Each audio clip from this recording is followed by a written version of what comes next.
3, 4, 5 వచనాలను చదువుకుంటాము. 2 Timothy మొదటి అధ్యాయము 3, 4 వచనాలు. నా ప్రార్థనలను జ్ఞాపకం చేసుకొచ్చు కన్నీరు కలుసుకొని నాకు సంపూర్ణ ఆనందం కలుగుటకై చూడవలనని రేయింబగళ్ళు ఆపేక్షించు ఎన్నుల విశ్వాసమైన విశ్వాసమును జ్ఞాపకం చేసుకొని నా పితరాచార ప్రకారము నిర్మలమైన మనస్సాక్షితో నేను సేవించుకున్న దేవుని ఎడల కృతజ్ఞులై ఉన్నాను. ఆ విశ్వాసమున నీ తల్లి అయిన నీతిలను వసించను. అది నీ అందరూ వసించుతున్నదని నేను నీతిగా నమ్ముచున్నాను. ప్రార్థన చేసుకుంటాం. అర్థం కలిగిన పన్ను స్తోత్రాలు ఉదయకాల సమయంలో సిద్ధపాటు ప్రార్థన కోసం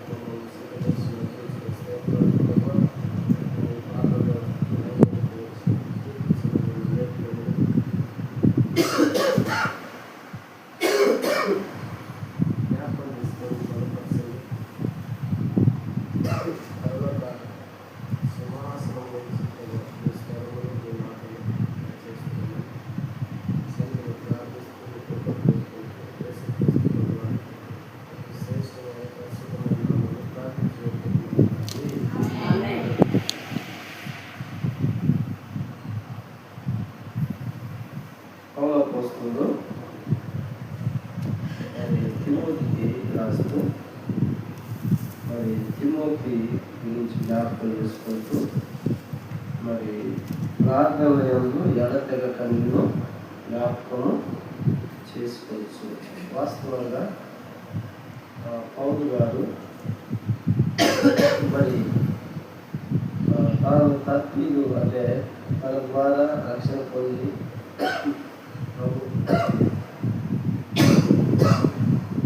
ప్రభు నమ్ముకొని ఈ ప్రభువును కొనసాగుతూ వస్తున్న సమయాల్లో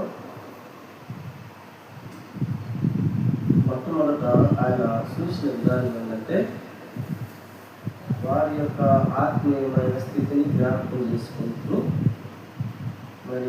వారి ప్రభువులు ఎలా ఉంటూ వచ్చినారో దాన్ని తలంచుకుంటూ వారి విషయము ప్రార్థన చేస్తూ వచ్చినట్టుగా జ్ఞాపకం చేయబడుతూ వచ్చింది.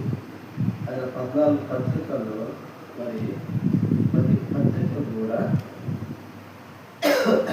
కృతజ్ఞత అనే మాట మనం ప్రార్థన జ్ఞాపకం చేయబడుతుంది. ఎందుకు పౌలు గారు ఆ మాట వాడుతూ వచ్చినారంటే